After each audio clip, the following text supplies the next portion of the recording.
Hi friends, welcome to balakavithabooks channel. மீண்டும் ஒரு recipe மூலமா உங்களை சந்திக்கிறதுல ரொம்ப மகிழ்ச்சி. இன்னைக்கு வந்து நம்ம எல்லாருக்கும் ரொம்ப பிடிச்சமான பஜ்ஜி அந்த ரெசிபி தான் பார்க்க போறோம். அது என்னென்ன பஜ்ஜினா வாழைக்காய் பஜ்ஜி, உருளைக்கிழங்கு பஜ்ஜி, ஆனியன். இந்த மூணுத்துலயும் நம்ம எப்படி பஜ்ஜி போடுறது அப்படின்றத பார்க்க போறோம். அதுக்கு முன்னாடி இந்த சேனலை நீங்க புதுசா பார்க்கறவங்களா இருந்தா மறக்காம Subscribe பண்ணிட்டு பக்கத்துல உள்ள பெல் சிம்பலை பிரஸ் பண்ணிக்கிங்க. நான் தினம் போற வீடியோ உங்களுக்கு வந்து சேரும். கடலை மாவு 1 கப், அரிசி மாவு நான் எடுத்த கப்பால 1/4 கப் அரிசி மாவு, தேவையான அளவு உப்பு, பிஞ்ச் அளவு பேக்கிங் சோடா, கார மிளகாய் தூள் 1 டேபிள் ஸ்பூன் எடுத்துருக்கேன், பெருங்காயம் 1/4 டீஸ்பூன், ஆயில் பொரிக்கிறதுக்கு தேவைப்படும், மாவு பிணையறதுக்கு தண்ணி. வாங்க எப்படி போடுறதுன்னு பார்த்துடலாம். ஃபர்ஸ்ட் நான் கடலை மாவு ஆட் பண்ணிக்கிறேன். அடுத்தது அரிசி மாவு சேர்த்துக்கிறேன், மிளகாய் தூள் சேர்த்துக்கிறேன், காயம் போட்டால் நல்லா வாசனையாக இருக்கும். நீங்கள் காரத்துக்கு தகுந்த மாதிரி உப்பு சேர்த்துங்க. பேக்கிங் சோடா பிஞ்ச் அளவு தான் நான் எடுத்து வச்சுருக்கேன். இதை பாருங்கள், அவ்வளோதான்.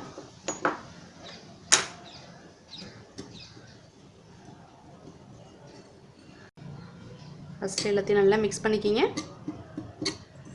மிக்ஸ் பண்ணிவிட்டு தண்ணி கொஞ்சம் கொஞ்சமாக ஆட் பண்ணிக்கிங்க. தண்ணி ஊற்றிக்கலாம். தண்ணி பார்த்துட்டு ஊற்றிங்க.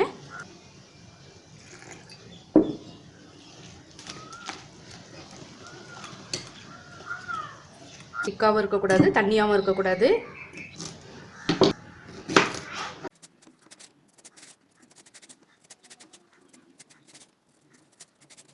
இதே மாதிரி நீட்டாக கட் பண்ணியாச்சு.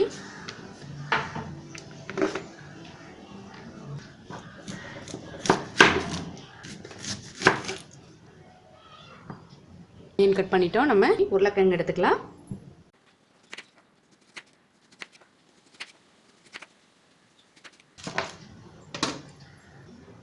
ஃப்ரெண்ட்ஸ், இப்போ நம்ம கட் பண்ணிட்டோம். இப்போ பஜ்ஜி ரெடி பண்ண போகிறோம். இது பாருங்கள், மாவில் வாழைக்காயை போட்டுங்க. அடுத்தது இந்த பக்கமும் பிரட்டி போட்டுங்க. ஒரு நுனியை பிடிச்சிக்கிட்டு 2 பக்கமும் இப்படி எடுத்துட்டு இப்படி பேசிங்கில் நீங்கள் அந்த வடிகிற மாவை வடிச்சிங்க.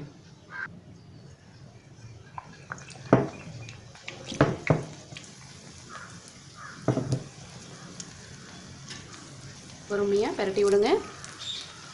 இதுக்கு தேங்காய் சட்னி ரொம்ப சுவையாக இருக்குங்க. நம்ம தொட்டு சாப்பிட்டோம்னா 2 பக்கமும் பிரட்டி விட்டு வேக வச்சு எடுத்துடலாம்.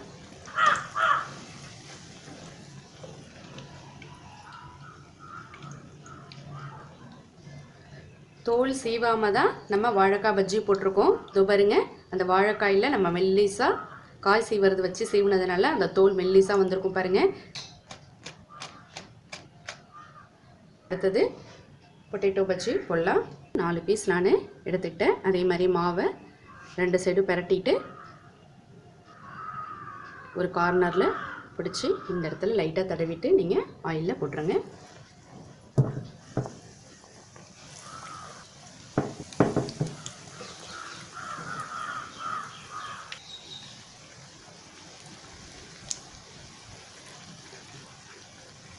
எது ஃபஸ்ட்டு போடுறீங்களோ அதை அடுத்தடுத்து பிரட்டி விட்டுட்டே வாங்க. பஜ்ஜினாலே நமக்கு வந்து 2-3 விஷயங்கள் ஞாபகம் வரும். ஒன்று ஃபங்க்ஷன்களில், அடுத்தது பொண்ணு பார்க்க போனால் அப்படின்ற ஒரு சம்பிரதாயம் சொல்லுவாங்க, அதுக்கு பஜ்ஜி சுட்டு வைப்பாங்க. அடுத்தது பீச்சுக்கு போனோம்னா கண்டிப்பாக ரொம்ப ஃபேவராக பஜ்ஜி பிடிக்கும். எல்லா விதமான பஜ்ஜியும் அங்கே தாங்க நம்ம மிக்ஸ் பண்ணி வாங்கி சாப்பிடுவோம். என்ன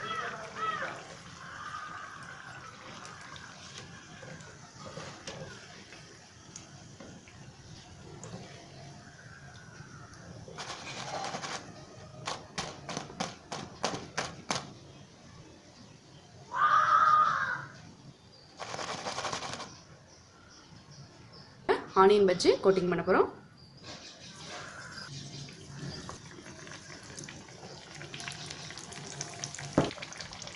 ஆனியன் பஜ்ஜி பயங்கர டேஸ்ட்டாக இருக்குங்க. ஆனால் ஆயில் கொஞ்சம் அதிகமாக தான் ஆனியன் பஜ்ஜி பிடிக்கும்.